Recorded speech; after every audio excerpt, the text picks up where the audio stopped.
लेकिन क्वेश्चन बढ़िया है, तो कोई फर्क नहीं पड़ता किसने पूछा, हम तो सब मजा ले ही लें प्रश्न का। पूछ रहे हैं, is there any intellectual way or method to get spiritual experience? क्या कोई ऐसा रास्ता है कि कुछ, बेसिकली लूज ट्रांसलेशन आपको बता रहा हूँ, कि करना कराना कुछ नहीं पड़े, बस ऐसा पढ़ के देख के दूर से समझ में आ जाए, कुछ एक्सपीरियंस हो जाए ध्यान का, समाधि का, स्पिरिचुअलिटी का। Since we are attached with mind, it may help to feel it. और कह रहे हैं कि I experienced infinite universe, multiverse while watching a beautiful series, Cosmos, on OTT platform, and realized that there is nothing like any creator. Everything just happens without any cause or any law. Satish और ऐसे जो भी महानुभाव इस पृथ्वी पर हैं, सबसे इतना ही कहना चाहता हूँ कि do not confuse experience with conclusion. Intellectually you can conclude something, and conclusion is never ever the experience. इस बात को बहुत गहरे से सबको समझ लेने जैसा है कि अनुभव में और निष्पत्ति में भेद है. कंक्लूजन यानी कुछ दिखाया गया, ऐसा है ऐसा है ऐसा, आप somebody is guiding you, और उसमें आपको एक बाद में कुछ फैक्ट्स रख के बताया जाता, अगर ऐसा है और ऐसा है, इसका मतलब ऐसा होना ही चाहिए. Now this is a hypothesis and eventually a conclusion derived given the facts that you are presented. It is not your experience. Experience is beyond any intellect. अगर ऐसा ही होता तो मुझे नहीं लगता कि किसी सदगुरु की इस पृथ्वी पर आने की, कुछ बोलने की, कभी मार्गदर्शन करने की कभी भी जरूरत होती. एक मूवी बना देते, एक पिक्चर बना देते, एक किताब लिख देते, और हर कोई जो है एक खास उम्र में आके, जैसे अलाउड है ना कि 18 साल के बाद आप शादी कर सकते हो और 21 साल की उम्र के बाद आप वोट डाल सकते हो ना. तय हो जाता कि 18 साल की उम्र में, 21 साल की उम्र में, कि 25 साल की उम्र में, वो एक मूवी सबको दिखाती जाती और हर कोई ज्ञान को उपलब्ध हो जाता, उसे परमात्मा का अनुभव हो जाता, सब हो जाता. कितना अच्छा आइडिया. तो सतीश, पक्का तुम मेरे जैसे आलसी टाइप के होगे जो इस तरह के तुम्हें विचार आते हैं, क्योंकि मैं भी बहुत आलसी रहा हूँ. तो मेरे को तो ऐसा लगता है, मैं तो आज भी ऐसी कल्पना करता हूँ कि कोई ना कोई ऐसी मशीन होनी चाहिए जिसमें मैं अंदर जाके सोऊं और सुबह एकदम फ्रेश, स्नान किए हुए, नए कपड़े पहने हुए, तरोताज़ा दूसरी साइड से मशीन से बाहर आए. तो ये आलसी आदमियों की कल्पनाएं बहुत होती हैं, और कई कल्पनाएं साकार भी होती हैं, क्योंकि अगर आलसी लोग ना होते इस पृथ्वी पर तो कोई ग्रोथ नहीं होती. आप सोच सकते हो, जिसने भी जैसे चक्का खोजा, one of the most important milestone in human history is जब वो व्हील खोजा गया, जब चक्का खोजा गया, और उसके बाद इतनी बड़ी क्रांति हुई कि व्हील से धीरे धीरे वो बैलगाड़ियां बनी, वो सब. आपको क्या लगता है ये व्हील इत्यादि किसने खोजा होगा? किसी मेहनती आदमी ने खोजा होगा? किसी बड़े कर्मठ ने खोजा होगा? बिल्कुल भी नहीं. महा आलसी लोगों ने उपाय किए होंगे कि क्या किया जाए कि चलना ना पड़े और फिर भी यहां से वहां पहुंच जाए. अब वो सोच सोच के, अब इनके पास दिमाग बहुत रहता है, ये जो आलसी लोग हैं ना, क्योंकि एनर्जी फिजिकली नहीं कहीं डालनी तो खोपड़ी में चली जाती है एनर्जी, तो खोपड़ी काम करना शुरू कर देती, कुछ ना कुछ कुछ ना कुछ कुछ ना कुछ. अब वो बैठ के सोच रहा है क्या किया जाए, कैसा उपाय हो कि आज अभी इधर बैठूं उधर निकल जाऊं. जैसे आज भी हम लोग कल्पना करते हैं, आप लोग मूवीज देखते होंगे, tele transportation. Are you aware of this term tele transportation? कि एक मशीन जैसी हो, बड़े पुराने ज़माने से, जब मैं अभी बहुत यंग था तब भी मूवीज़ में दिखाया जाता था, मशीन में इधर आप खड़े हुए हैं और कुछ तो बजर बजते हैं, बिजलियाँ चमकती हैं, बूम, आप जहाँ खड़े हो वहाँ से गायब, और दूसरी जगह पे कहीं पोर्टल है, वहाँ भी वैसी मशीन लगी, वहाँ पे आप निकल आए। जैसे आप यहाँ से फैक्स भेजते हो, दूसरी जगह फैक्स निकल आती है। जैसे यहाँ पर आप ईमेल भेजो, दूसरी जगह पहुँच जाती है। ऐसे टेली ट्रांसपोर्टेशन ऑफ ह्यूमंस, इधर आप बैठो, मतलब such a nice thought, such a nice idea, I like it personally very much. कि इधर आंख बंद करी, बटन दबाया और पहुंच गए ओमिया के घर, साबूदाना खिचड़ी खाया, बटन दबाया, पहुंच गए वापस अपने घर। It's so so nice.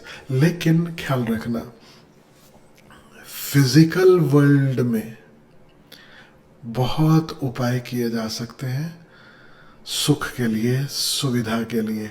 Physical world में बहुत सारे ऐसे उपाय किए जा सकते हैं जिसमें आपको कुछ भी नहीं करना पड़े और बहुत कुछ होने लगे। साइंस ऑलरेडी ऐसे मुकाम पे तो पिछले कई साल पहले बल्कि पहुंच चुकी है कि जहां आप पंखे की ओर देखोगे और पंखा चालू होगा। You know, there are now equipment that read your thoughts. आप थॉट देते हो कि पंखा चालू हो जाए तो पंखा चल पड़ेगा, देखने की भी जरूरत नहीं है।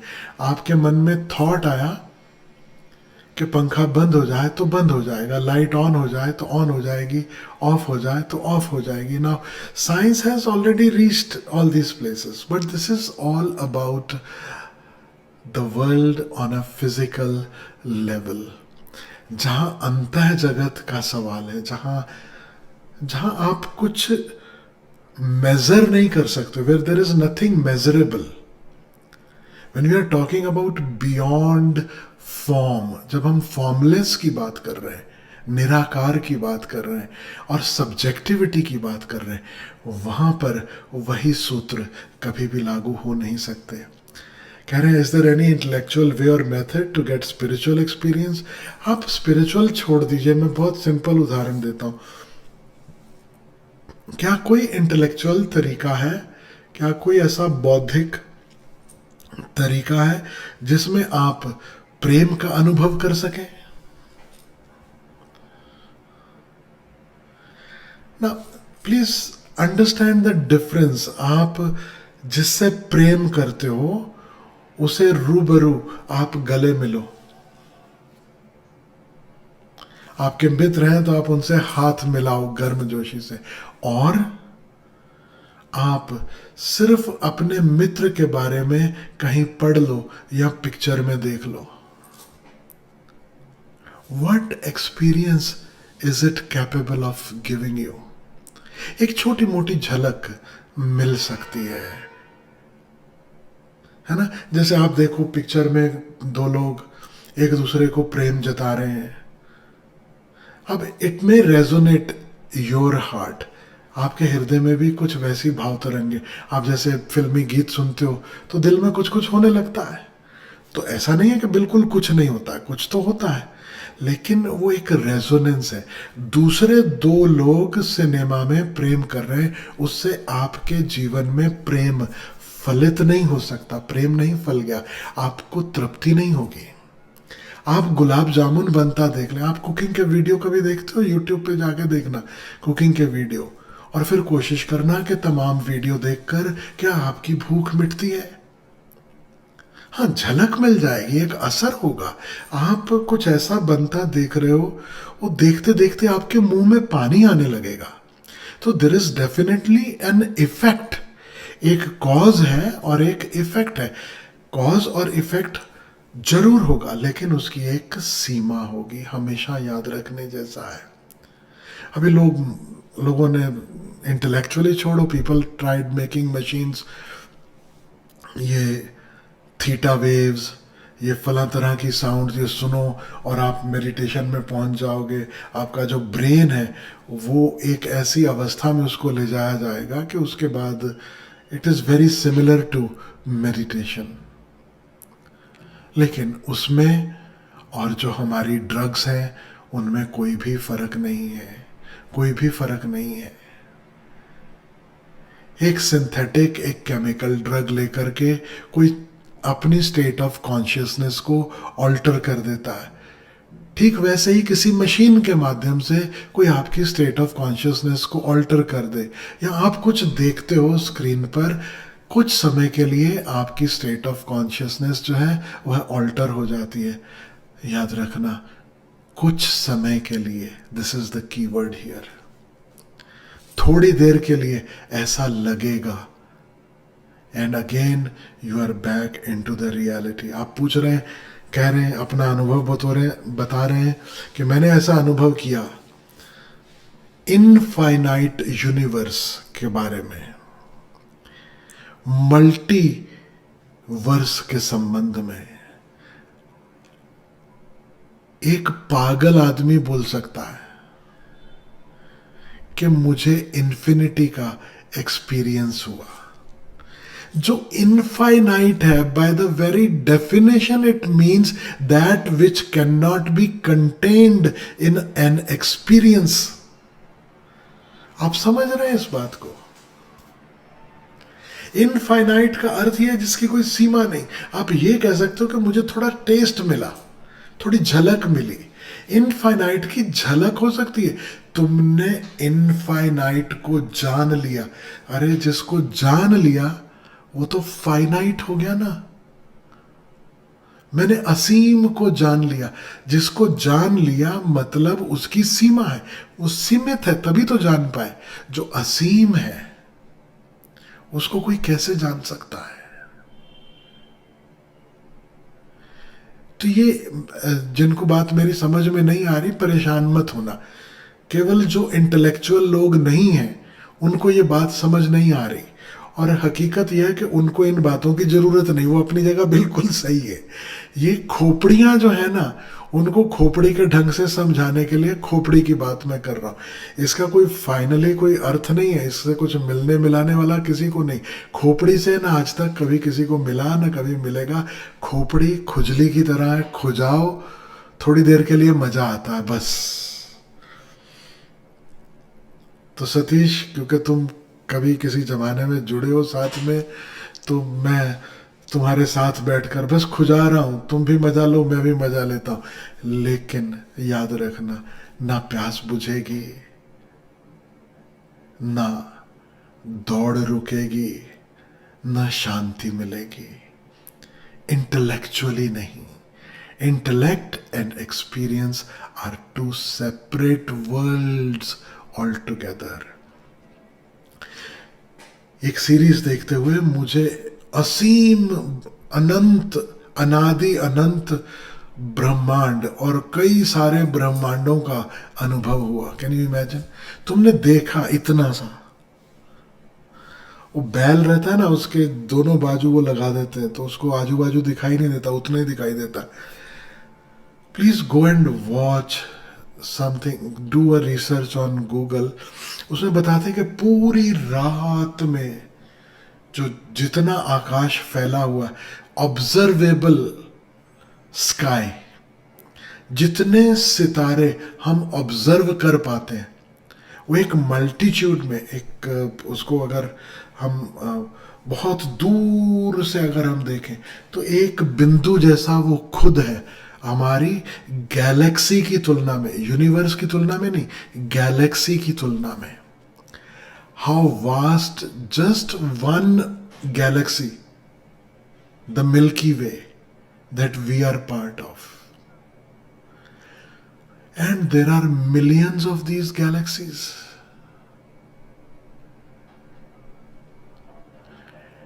And then comes the universe.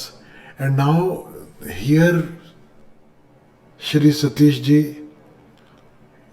इतनी दूर का आपने अनुभव कर लिया। अनंत ब्रह्मांड, एक ब्रह्मांड नहीं, अनेक अनेक यूनिवर्स भी, और वो भी एक इतनी सी टीवी की स्क्रीन के जरिए, वो सब अनुभव हो गया। मुबारक हो। फिर कह रहे हैं and realized there is nothing like any creator, कि कोई सृष्टा नहीं है। शायद कहना चाह रहे हैं कि कोई परमात्मा नहीं है। बहुत अच्छी बात है, बड़ा गहरा अनुभव हो गया, ऐसा लगता है। Everything just happens without any cause और any law.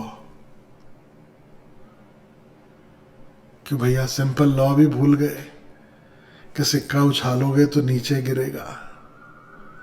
Everything is within certain laws. In fact, that infinite divinity itself is called the law, Dhamma. Gautam Buddha उसे परमात्मा नहीं कहते, उसे सृष्टा नहीं कहते, उसी के लिए जो नाम दिया वह दिया धम्मा, द लॉ। नहीं, बड़ी भूल हो जाएगी निष्पत्तियां निकाल लेने से। और मैं आपसे कहूं, निष्पत्ति सही भी हो तो भी रेसिपी जो आप YouTube पर देख रहे हैं गुलाब जामुन की, वो बिल्कुल सही हो, परफेक्ट हो, टू द बेस्ट हो, मुंह में पानी ला सकती है, मिठास नहीं दे सकती, तृप्ति नहीं दे सकती, सुकून नहीं दे सकती। बस मन ही मन थोड़ा खुजा लिया, इतना ही संभव है, इससे ज्यादा नहीं। So to answer your question, whether there is any intellectual way or method to get spiritual experience, spirituality encompasses intellectuality. Intellect is a tiny little particle in this whole universe that we call spirituality. The universe cannot be experienced through a particle. Infinite cannot be experienced by the finite. The finite has to dissolve. All boundaries have to dissolve, and intellect is a boundary in itself. Remember that. और बाकी जीवन में सब जगह shortcut खोजो, कोई बुराई नहीं है। अध्यात्म में जो शॉर्टकट खोजने निकला वो डूबा, गारंटीड। मुझसे पूछोगे तो मैं तो बल्कि ये भी कहूंगा, जीवन में भी शॉर्टकट मत खोजो, जीवन में भी शॉर्टकट मत खोजो। धर्म में तो शॉर्टकट खोजना ही मत, धन के लिए भी शॉर्टकट खोजने जो गए वो ज्यादा से ज्यादा हर्षद मेहता बन सकते हैं, फिर अंत तुम्हें मालूम है क्या होता है। शॉर्टकट मीन्स कुछ ना कुछ झोल झाल करके मुझे कुछ मिल जाए। शॉर्टकट का और अर्थ क्या है समझते हो ना? शॉर्टकट मुंबईया भाषा में अगर बोलूं, शॉर्टकट का मतलब है झोल झाल करके कुछ तो कैसा तो काम निकलना चाहिए, दैट इज शॉर्टकट। और जो झोल झाल करेगा वो मरेगा, उसे तकलीफ होगी। कोई आपको स्कीम बेच देगा कम समय में ज्यादा पैसा बनाने की, ये क्या है? झोल झाल। आप किस लिए ये स्कीम में भागीदार होते हो? क्योंकि आपको लगता है ये है शॉर्टकट। ठीक वैसे ही अध्यात्म के मार्ग पर भी शॉर्टकट खोजने वाले लोग हैं और शॉर्टकट उपाय बेचने वाले लोग हैं। And those are no better than Ponzi schemes. अध्यात्म में शॉर्टकट नहीं है, शॉर्टकट नहीं है, कभी हुआ नहीं, हो सकता नहीं। Anybody promising you any shortcut is either a total idiot, doesn't know anything, or simply a manipulator. There are no shortcuts. Don't seek shortcuts. Don't seek shortcuts.